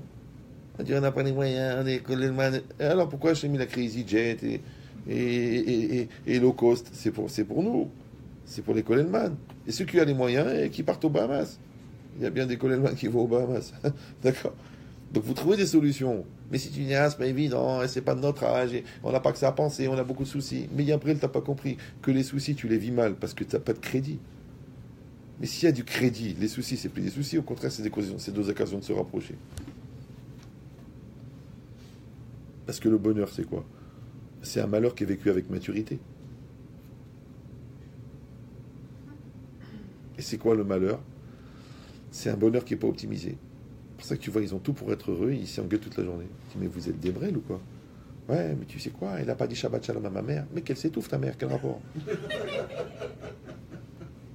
Et moi, elle veut pas, mes parents sont fous, on peut pas aller chez eux. Eh bien, puisqu'on va pas chez mes parents, eh ben, on va pas chez les tiens. Mais quel rapport? Mais les gens, tu les écoutes, tu dis, c'est quoi ces raisonnements? Mais d'où ils sortent de la nuit ou des Inuits? Des raisonnements bizarres. Donc vous avez compris que je ne peux pas coexister avec quelqu'un qui n'existe pas. Donc je dois l'aider à exister. Maintenant, c'est quoi l'encouragement à l'existence? C'est le respect. Parce que le respect, c'est donner à l'autre le droit d'exister. Donc quand tu respectes tes parents, ils vont exister. Ouais. Comme ils vont exister, ils vont être eux-mêmes. Comme ils vont être eux-mêmes, tu vas savoir qui ils sont. Quand tu vas savoir qui ils sont, tu vas savoir d'où tu viens. Et quand tu vas savoir d'où tu viens, tu vas savoir qui tu es. Donc le respect des parents, c'est la meilleure thérapie qui existe pour savoir qui tu es. D'accord? Tu vas respecter tes enfants. Ils vont exister comme ils vont exister. Ils vont être eux-mêmes. Quand ils vont être eux-mêmes, tu vas te reconnaître à travers eux. Au moins dans les bons côtés. Ouais. Donc, en leur permettant d'exister, tu vas exister toi aussi. Vous avez compris la logique? Maintenant, tes parents, c'est ton passé. Tes enfants, c'est ton avenir. Et ton présent, c'est ton conjoint. La preuve, c'est que, comme la mitzvah, c'est de faire un, le Yetzirah, c'est de faire deux. D'accord? Qu'est-ce qu'il fait le Yetzirah? Il fait la fracture, il fait l'incompréhension, il fait le malentendu, il fait le stress, il fait les rendez-vous manqués, il fait les maladresses verbales, physiques, mentales, anniversales. Tu oublies la date de l'anniversaire, Chilul Hashem. Tu as un jour à te rappeler sur 365, tu l'oublies. En plus, tu ne sais pas comment tu l'as oublié, vu que ça fait 364 jours qu'elle le répète. Mais tu as oublié. Ils adorent les anniversaires, les femmes. C'est incroyable. L'anniversaire de la première rencontre, l'anniversaire du premier bisou. Bon, on ne le dit pas, ça, c'était un sourd. Ouais. L'anniversaire de nos mariages, l'anniversaire du premier, l'anniversaire du deuxième, l'anniversaire de l'anniversaire. Mais à quoi ça sert? À quoi ça sert les anniversaires? C'est très simple. Un anniversaire, c'est pour faire un bilan. D'accord? Chaque année, l'anniversaire du mariage, vous faites une sortie, vous faites un resto, vous faites un week-end aux Maldives. Chacun selon son budget. Ouais. Et quand vous êtes là-bas, qu'est-ce que vous faites? Vous bronzez comme de shawarma? Non. Vous parlez. Vous évoluez, vous grandissez, parce qu'il n'y a pas les enfants, il n'y a pas le stress, il n'y a pas le Shabbat à préparer, il n'y a rien. Donc il y a vous deux. Vous deux, comme deux fiancés. Et là, vous parlez. Et quand vous parlez, vous faites le bilan. Pourquoi? Parce que l'année dernière, parce que l'anniversaire de mariage, c'est pas pour compter les années. De toute façon, ça sert à rien, t'as pris perpète. Sans sursis en plus. Il n'y a pas de remise de peine, il n'y a pas. La même, jusqu'au Olamaba, la même daf, tu vas mourir. Heureusement qu'elle est bonne, la daf. L'anniversaire, c'est pas pour compter les années. L'anniversaire, c'est pour faire le bilan. Exactement comme Rosh Hashanah. Tu te rappelles l'année dernière, mon amour, on avait dit cette année, on travaille sur la communication. Alors, on l'a fait ou non? Oui. Oui, moi j'ai appris ton langage, toi tu as appris le mien. On a dit qu'on doit toujours s'expliquer. On a dit qu'on ne doit jamais se juger sans aller au bout de la discussion. On a dit que si on a un souci, alors ou on fixe un moment pour en parler, ou on en parle tout de suite si on peut, ou on fixe un moment pour en parler, ou alors on élimine le problème. Mais on ne laisse pas les choses mûrir à l'intérieur et pourrir à l'intérieur. D'accord? Après, on a dit qu'on veut avoir le dictionnaire du langage de l'autre. Je vais t'expliquer. Quand je dis ça, ça veut dire ça. Quand je fais cette tête-là, c'est pas que je fais la gueule, ça veut dire que je suis fatigué. Maintenant, donc, qu'est-ce qu'on a fait? On a travaillé 1 an la communication. À la fin de l'année, on fait le bilan. Alors, mon amour, t'es contente? Qu'est-ce que tu fais? Je passe de classe ou non? Ouais. D'accord, ok, Mazal Tov. Alors, qu'est-ce que tu veux pour l'année prochaine? Eh ben, je voudrais qu'on parle du rapport avec l'argent. Ah bon, pourquoi? Qu'est-ce qui te manque quelque chose? Non, mais vu que tu es référencé sur barredefer.fr, sur radin.com, ouais.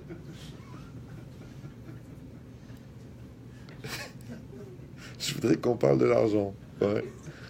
Ah, mais c'est quoi? C'est un problème d'argent? Qu'est-ce que ça veut dire quoi? Tu vas avoir accès au compte? Qu'est-ce que tu veux? Tu veux qu'on mette la maison au nom des deux? Ben, je pense que oui, ça serait un minimum. Mais c'est moi qui paye. Tu payes, mais quoi? C'est moi qui travaille. D'accord? L'argent, ça peut empoisonner la vie.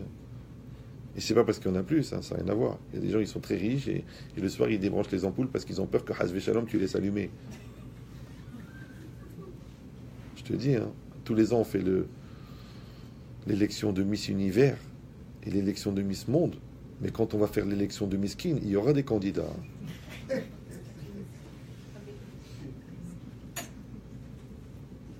Vous la connaissez pas, celle-là? Ah si, elle est vieille. Non, vous non plus? Vous non plus? Oui, elle la connaît. Voilà des gens qui révisent les cours. On croyait, genre, ça y est, on a fait souvent, on n'a plus besoin d'étudier. Alors pourquoi je continue à faire des cours si vous n'avez pas besoin? Moi aussi, j'évolue. J'évolue, je ne l'ai pas eu. D'accord. Donc c'est ça l'idée. L'idée, je ne me rappelle plus de quoi je parlais. Avant. Bilan. Ah oui, le bilan. Donc cette année, on va parler de l'argent. L'argent, c'est un très très gros. Vous savez pourquoi est-ce qu'un homme gagne le double que ce que sa femme dépense? Un homme, il gagne le double de ce que sa femme dépense. Pourquoi? Parce qu'elle lui dit la moitié du prix.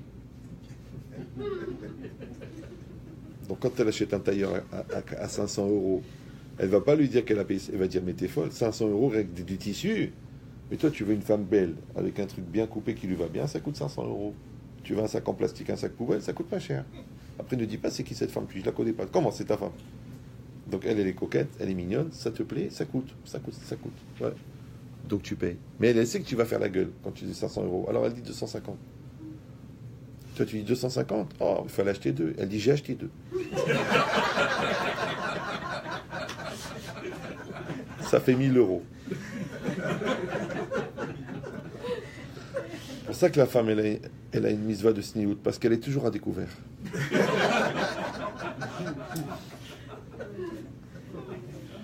Mais le découvert de la femme, c'est la bracha du mari. C'est incroyable. C'est une prière qu'il faut faire tous les matins, que Dieu me donne de quoi assumer le découvert de ma femme. Toi, tu crèves pour gagner, et elle fait un kiff de dépenser. Tu dis, mais comment tu peux? Comment tu arrives à faire ça? 2 minutes, je ne veux même pas... Tu amènes l'argent, elle le voit, c'est fini. Ah, j'ai besoin. Hop. Tu sais quoi? Peut-être si je le gagne plus, elle n'aura pas de besoin. Non. C'est la différence. C'est que l'homme, il dépense ce qu'il a. Et la femme, elle achète ce qu'elle a besoin. Il y a à peu près $5 000 de différence. Parce qu'elle s'en fout que tu as gagné, tu n'as pas gagné. Elle te dit les enfants, ils n'ont pas de chaussures, elle achète les chaussures. Ok, mais il y en a un qui avait une chaussure trouée. Tu as besoin d'acheter. Et les autres, ils vont faire la gueule. 5 paires. Ok, tu es obligé de prendre 2. Eh ben c'est normal, non? T'as vu le prix? Ça vaut la peine, j'ai acheté 2. Ça fait 10 maintenant. Elle aussi, quand elle s'achète une jupe, elle prend du 38 et du 44. Tu sais pourquoi tu as pris le 38? Tu fais du 44? Et dire quoi, j'ai pas le droit de maigrir? En plus, c'est une marque qui s'appelle Akbal.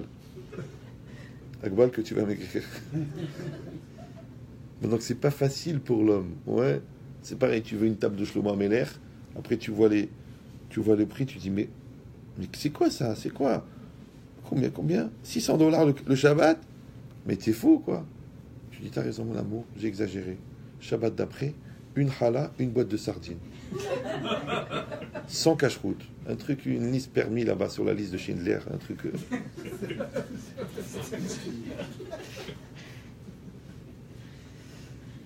Après le mari il vient et dit mais quand c'est quoi ce Shabbat de mer? Tu m'as dit pas de dépenses. Pas de dépenses, voilà. Une challah, certaines déotes qui pensent que si tu as bu beaucoup, ça fait des Mishneh puisque tu es bourré. Et une boîte de sardines, on l'ouvre, d'accord? Parce que je me suis dit, il y avait ça ou les anchois. Alors je t'ai acheté ça. Maintenant voilà, tu mets une sardine, un bout de challah, et tu chantes. Tu chantes, vas-y, chante. Tu chantes. Tu dis, j'ai pas envie de chanter. Alors laisse-moi préparer Shabbat et ferme ta gueule.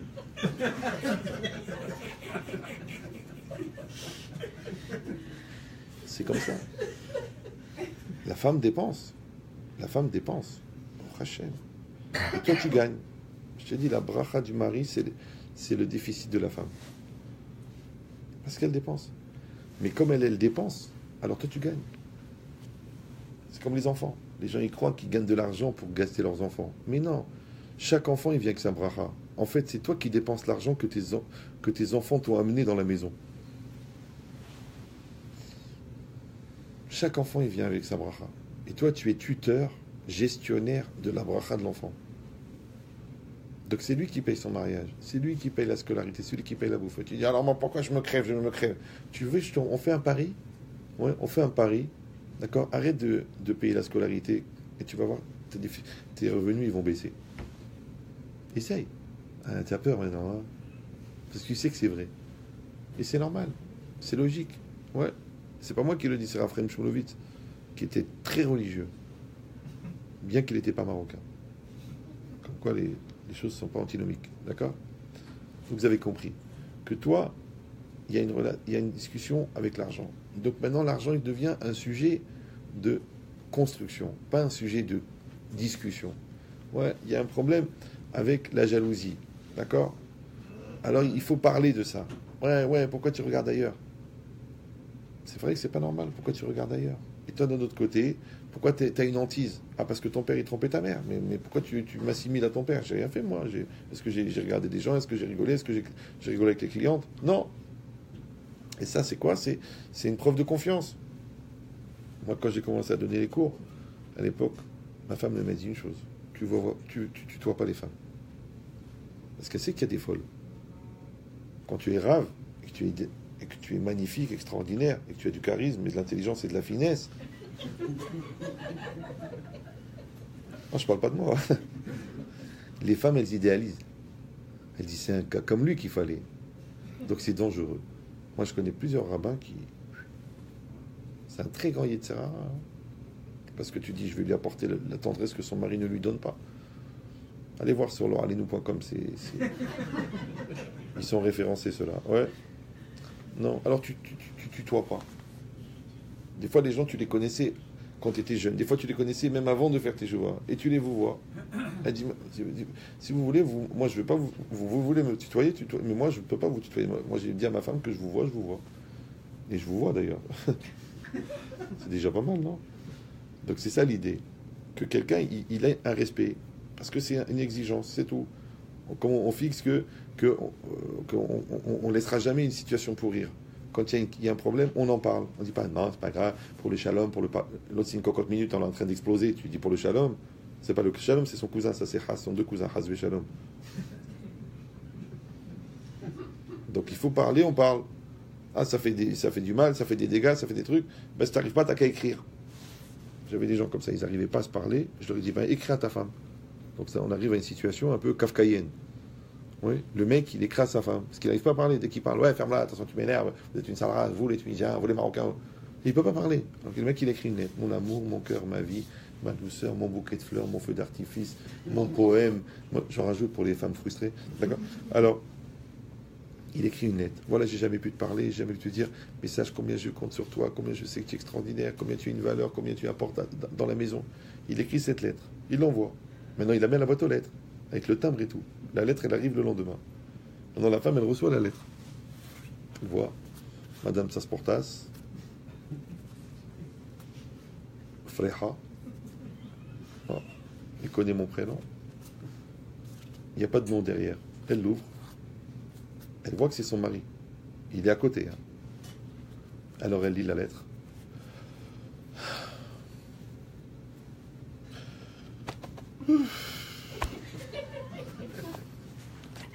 Alors lui, il dit, c'est moi qui l'ai écrit. Ferme-la, toi! Tu comprends rien. Tu me comprendras jamais. C'est pour ça que je vous dis, c'est kafkaïen. Vous avez lu Kafka? Vous n'avez pas lu? Mais c'est comme Kafka, mais sans le F. C'est un truc bizarre, d'accord? Je savais qu'elle allait réagir, la prof de français. D'accord? Vous avez compris l'idée ou non? Donc cette logique-là, c'est qu'en fin de compte, on a rendez-vous. On a rendez-vous les uns avec les autres. Et je vous dis, je répète, on fait des enfants et on n'arrive pas à parler, c'est complètement débile. Donc il faut faire le travail. Donc il faut se confronter, donc il faut échanger, donc il faut se respecter. Maintenant, quand tu respectes la personne, on a compris maintenant, c'est pas simplement d'avoir des règles de politesse. Allez, madame, après vous, je vous tiens les valises. Non, ça c'est pour les hypocrites. D'accord? Le respect, c'est de donner à l'autre le droit d'exister. D'accord? Le droit d'exister, ça veut dire aussi porter la valise. Quand tu la vois sortir de la voiture avec 54 sacs, le chameau. Tu l'as épousé à 1m75, maintenant elle fait 1m42 tellement elle a porté les sacs. Tu dis pas, écoute, je suis au téléphone, mon amour, c'est un gros client. Qui crève, lui et sa boîte? Tu fermes, tu dis, je vous rappelle, j'ai un cas de force majeure, il y a un avion qui est tombé, et tu vas aider ta femme. C'est normal, elle est fatiguée. C'est pareil. Bon, maintenant, avec la grossesse, elle a un peu grossi. Bon, elle a pris un peu de poids. Alors, tu as besoin de lui faire du remarque, tu fais pas un petit régime, comment tu manges, et quoi. Bon, ça se fait pas, c'est honteux. La pauvre, déjà, elle porte ton bébé. Et les hormones, ça fait grossir, ça donne faim, c'est difficile. Ah, d'un autre côté, tu la vois comme ça étalée sur le canapé, on dirait une baleine échouée, c'est pas évident. Tu dis, je suis pas cousteau, moi. Les femmes, elles aiment pas cette blague-là.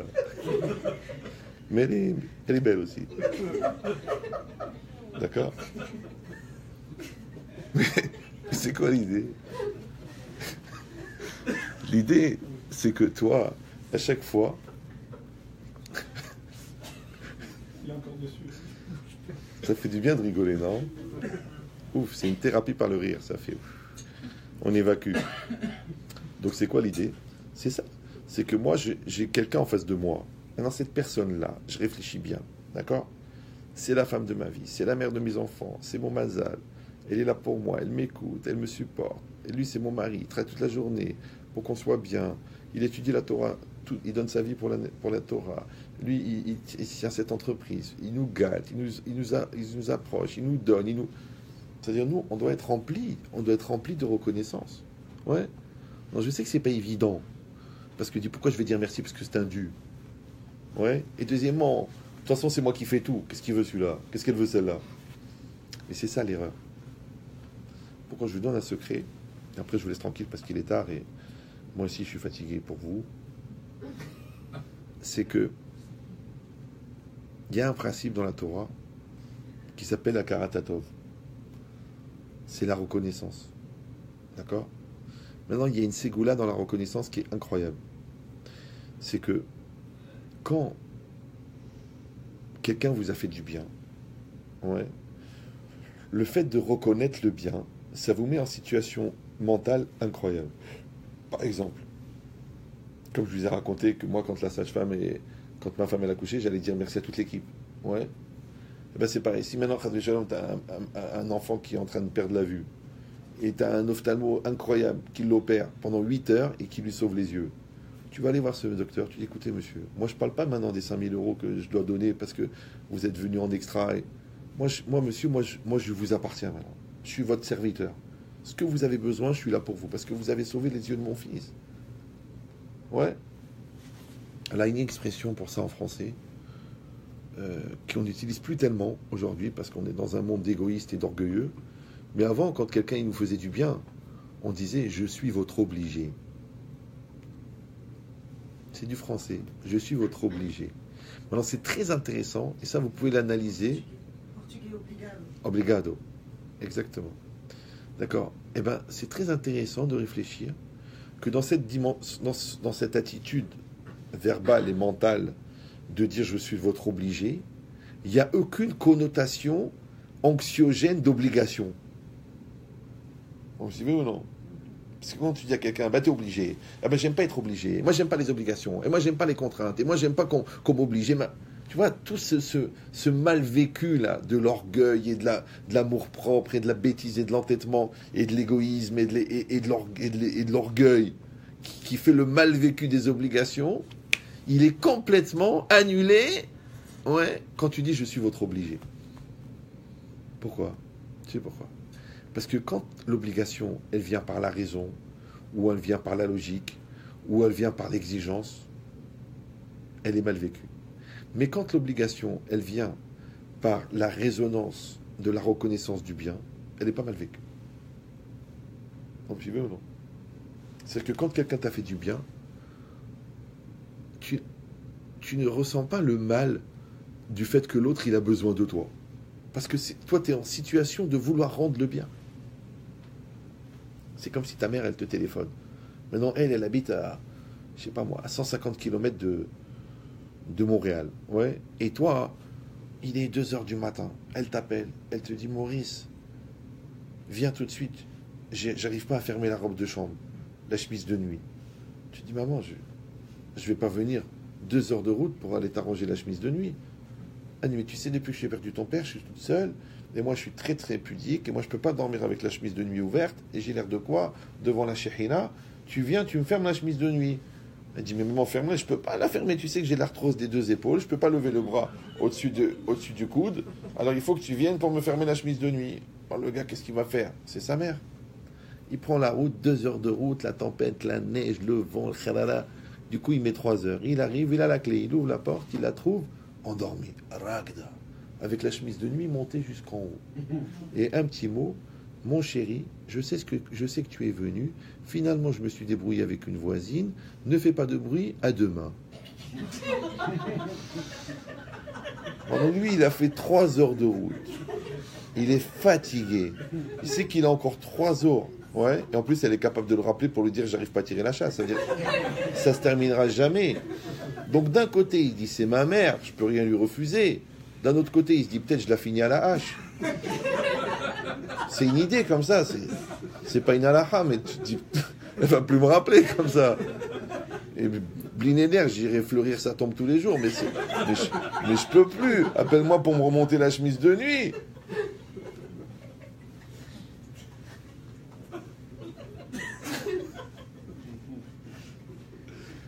Alors je vous dis l'idée. Normalement, jamais quelqu'un il va avoir une idée comme ça. Pourquoi? Parce que c'est ta mère. Qu'est-ce que tu veux faire maintenant? Ouais. Et tu vas dire, vous savez, en vieillissant, ça devient compliqué. Il nous saoule. Il va raconter 64 fois comment il a rencontré papa à la fête de Casablanca le 14 juillet. Mais c'est ta mère. C'est ton père. Quand t'es né, quand elle a vu qu'elle était enceinte de toi, heureusement qu'elle n'a pas soupiré. Et quand t'es né qu'il fallait changer la couche toutes les 3 heures, elle aurait pu dire « Oh, je change une fois sur 8, qui crève, qui s'étouffe. » D'accord? Elle a changé à chaque fois, sinon le médecin il aurait dit « Mais écoutez, c'est pas une inflammation, c'est un fossile qu'il a ici. » D'accord? D'accord? Donc heureusement qu'elle a supporté l'Arnouna, elle n'a pas dit « Tiens, je vais lui enlever demain. » Ouais, et heureusement qu'elle t'a supporté tes redoublements. Et 2 ans avec Christine, qu'elle allait mourir, qu'elle est devenue une veilleuse vivante. Elle a rien dit à la choupa, elle a supporté ta femme, qu'elle l'aimait pas, donc elle savait que c'était elle, d'accord? Donc, et tout ça maintenant, tu soupires, et tu dis, encore elle a besoin de moi, elle veut que je l'emmène chez le docteur, elle veut que... Mais comment tu peux même Comment tu peux même avoir une seconde de ressentiment à l'idée d'avoir à lui rendre un centième de ce qu'elle t'a donné? Donc c'est ça le secret. Le secret, c'est que quand on a développé la reconnaissance, il n'y a plus d'obligation. C'est facile. D'accord? Donc quand tu sais ce que tu dois à ta femme, tu ne sens pas une contrainte de l'écouter ou de lui faire plaisir ou de l'emmener en voyage. Quand tu sais ce que tu dois à ton mari, c'est pas fatigant de lui faire le plat qu'il aime et d'attendre qu'il rentre. C'est pas fatigant parce que tu as la reconnaissance. Maintenant, vous avez bien compris maintenant que pour avoir de la reconnaissance, il faut qu'il y ait quelque chose à reconnaître. Mais s'il faut un microscope pour voir les gentillesses, s'il faut un scanner pour voir les mots gentils, alors tu n'y arriveras jamais. Une fois, un gars, il m'a dit ça. Il m'a dit, Rabbi Chetrit, j'aime pas ma femme, je l'aime plus. Voilà, qu'est-ce que je dois faire? Je me suis levé ce matin, j'ai réfléchi, grâce à l'éclairage apporté par le décolleté de ma secrétaire, j'ai compris que je l'aimais plus. Il y a des gens comme ça, ils deviennent genre intelligents en visitant les Grands Canyon. D'accord? C'est du tourisme. Je lui ai dit, mais ça veut dire quoi, je l'aime plus? Il dit, je l'aime plus. Mais tu l'as aimé, non? Oui, on s'est aimé. Bon, vous savez, je sais pas si c'était vraiment de l'amour. Ils ont une capacité de tout remettre en cause 8 ans avant la naissance de eux-mêmes. Je dis, écoute mon frère, je vais rester poli parce que tu es juif. Mais ça veut rien dire je t'aime plus. Tu sais pourquoi? Parce que quand quelqu'un tu l'aimes plus, ça veut dire que tu ne l'admires plus. Et quand quelqu'un tu l'admires plus, ça veut dire que tu respectes plus. Je vous dis pourquoi. Parce que quand tu respectes quelqu'un, respecter, on a dit c'est le droit d'exister que tu donnes à un autre. Donc quand tu respectes quelqu'un, la personne, elle va donner le meilleur d'elle-même. Parce qu'elle va exister. Quand toi tu vois que l'autre il donne le meilleur de soi, tu l'aimes de plus en plus. Donc tu l'admires de plus en plus. Ouais. Et quand quelqu'un tu l'admires, tu veux te rapprocher. Donc tu vas l'aimer de plus en plus. Donc quand tu dis que tu n'aimes plus, ça veut dire que tu as arrêté d'admirer. Et quand tu as arrêté d'admirer, ça veut dire que tu as arrêté de respecter. Vous suivez ou non? C'est que si vous ne voulez pas arriver un jour, chas v'shalom, à dire je n'ai plus de sentiments, j'ai droit au bonheur, le bonheur est ailleurs, ouais, alors il faut entretenir ça. Alors comment tu fais? En respectant la personne. Quand tu la respectes, d'accord, donc tu vas l'admirer. Et quand tu vas l'admirer, tu vas l'aimer. Et le fait de l'aimer, ça va encore encourager plus à respecter, ce qui va encore en plus encourager à admirer, qui va encore encourager plus à aimer. Et aimer, c'est faire un avec la personne. D'accord? Alors c'est exactement pareil. La Torah, tu la respectes. Donc tu vas l'admirer. Comme tu vas l'admirer, tu vas l'aimer. Ton travail, tu le respectes. Après, tu l'admires. Après, tu l'aimes. C'est un cycle. C'est un système infini. D'accord? Maintenant, c'est vrai, ça je peux pas mentir, que tu peux pas, tu as une obligation de respecter. Mais tu ne peux pas exiger de l'autre le respect. C'est ça qui est compliqué. Donc quand quelqu'un me dit, mais Rabbi Chetrit, je ne suis pas respecté, je lui dis, mais d'abord, avant d'être respecté, est-ce que tu es respectable? Vous me suivez ou non? C'est que si toi tu es parfait, si tu es extraordinaire, si tu es gentil, tu es chnin, tu es chlou, tu es sympathique, tu es poétique, tu es inventif, l'autre, elle va dire, mais attends, mais j'ai épousé the couple. Ouais, mais si t'aimes chêne, lourd, tu te laves pas les dents et tu lèves les bras, le papier peint il tombe. Et tu dis va prendre une douche. Ah, pourquoi faire? Pourquoi faire? Je sais pas, pourquoi j'ai pas l'impression de vivre dans un zoo? Je sais pas. Ouais, c'est normal, c'est du kavod. Prendre une douche, c'est du respect. Se laver les dents, c'est du respect. S'arranger, c'est du respect. Avoir une pensée, c'est du respect. Acheter un petit truc, c'est du respect. C'est du respect. D'accord?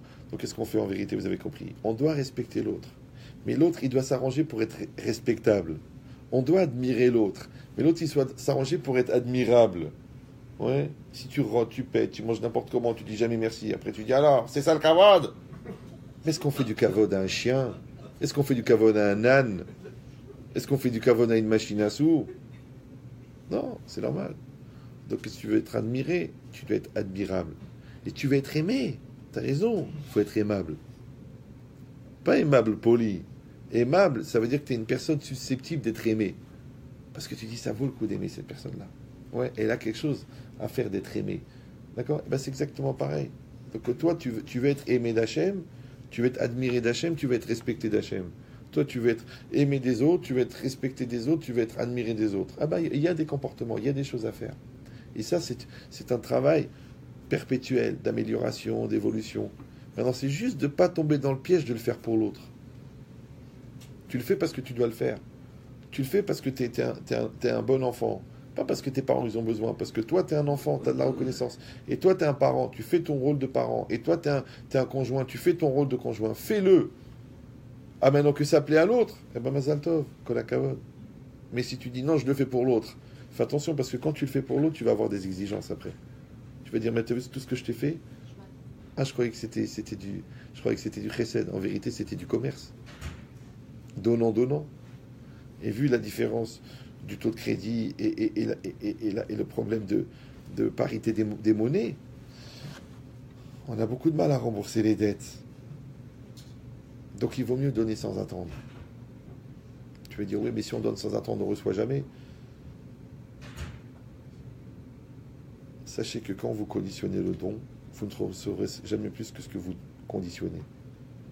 Mais pourquoi vous êtes prêt à tout pour vos parents? Parce qu'ils ne vous ont jamais calculé ce qu'ils vous donnaient. Donc il ne faut pas calculer. La comptabilité, c'est le cancer du couple. Tu donnes, tu donnes, tu donnes. Et plus tu donnes, plus Hachem il te donne. Et l'autre, c'est pareil. Là, tu dis, ben oui, mais alors... Et ben, des fois, on attend beaucoup. Alors, je vous donne le secret. Au fond, c'est dur à dire. Hein. Mais je pense qu'à des gens matures, on peut dire ça. Peut-être que le projet, c'était pas que l'autre reçoive. Le projet, c'était de donner. Maintenant, quand tu as fait ce que tu avais à faire, toi, parce que moi, des femmes, elles me disent, mais Rabbi Chétri, la gentillesse, la douceur, la proximité, j'ai supporté sa mère à la maison pendant 17 ans, elle était malade, aucun des frères ne s'en s'occupait, c'est moi qui l'a changé, c'est moi qui l'a truqué, j'étais chez Traïl, j'ai préparé les Shabbatot, j'ai fait les bar mitzvot, j'ai marié tous les enfants, j'ai fait le ménage pour payer les études des petits, il est parti avec une Goya, il m'a laissé jeter comme ça. Qu'est-ce que j'ai fait? Je dis, madame, vous avez fait ce que vous aviez à faire. C'est lui qui est descendu du Paris-Dakar. C'est lui qui n'a pas compris la chance qu'il avait. Maintenant, vous en faites pas. Il va bien crever avec l'autre. Elle va lui faire sortir les yeux, les nerfs et les intestins par les oreilles. Ce qui est assez douloureux. Ouais, même chez les contorsionnistes. D'accord? Donc ça veut dire pourquoi? Parce qu'il n'a pas compris. Il n'a pas compris. Maintenant, malheureusement et heureusement, dans tout ce qu'on fait dans la vie, on ne pourra jamais plus faire qu'une proposition. Vous me suivez ou non? C'est que tu proposes à l'autre ton amour. Maintenant, s'il est brel, tu proposes à l'enfant l'éducation. Maintenant, s'il veut faire des avérotes, tu proposes au client la meilleure prestation. Maintenant, il veut payer moins cher. Maintenant, il a pris un truc pourri, mais tant pis pour lui. Il voulait payer moins cher. Tu as dit, monsieur, ça coûte ça. Vous voulez un service de folie, vous voulez une installation qui dure 20 ans, ça coûte ça. Tu dis, ah, c'est quand même cher, mais j'ai trouvé des Romains qui m'ont demandé $100. Et vous me demandez $1000. Mais monsieur, c'est pas garanti. Quand il y aura un incendie, l'assurance, elle va vous dire, monsieur, mais c'est qui a fait cette installation? Et puis c'est mal fait, c'est mal monté, les câblages sont mauvais, alors la maison elle brûle. Alors maintenant tu as perdu $40 000 de la maison et tu me saoules pour $600 de différence de prix. T'as pas compris encore? Tu payes la qualité, tu payes la sécurité. Maintenant toi tu fais la proposition, l'autre il n'en veut pas. C'est un choix. Toute la vie c'est comme ça. Ouais. L'autre tu lui donnes un régime. Elle dit non, quand je suis pas bien j'ai besoin de manger 9 tablettes de chocolat. Alors qu'est-ce que tu veux que je te dise? Installe-toi, il y a une ville à côté de Montréal qui s'appelle Cellulite. Reste là-bas, qu'est-ce que je... C'est normal. Toi, tu peux pas faire plus que proposer. Et la preuve, parce que nous, on voudrait imposer. On voudrait dire à l'enfant, c'est comme ça. On voudrait dire à la femme, c'est comme ça. On voudrait dire au mari, c'est comme ça. On voudrait dire aux parents, c'est comme ça. Non, non, non, non. Tu peux pas faire plus que proposer. D'accord? Ouais. Vous voulez la preuve? C'est que le plus grand manipulateur de cerveau qui existe en potentiel, c'est Dieu. Il pourrait nous utiliser, nous gérer comme des robots. Et pourtant, il ne fait que nous proposer. Alors qu'il aurait pu nous manipuler, il nous propose. Alors comment nous, on peut se substituer au bon Dieu et croire que pour le bien de l'autre, on a le droit de lui enlever le libre arbitre et de lui dire ce qu'il doit faire? Donc l'enfant, il a 8 ans, ok, tu lui imposes, parce que ça le rassure. Mais il a 18 ans, tu lui proposes. C'est pas évident, parce que tu prends le risque d'être déçu.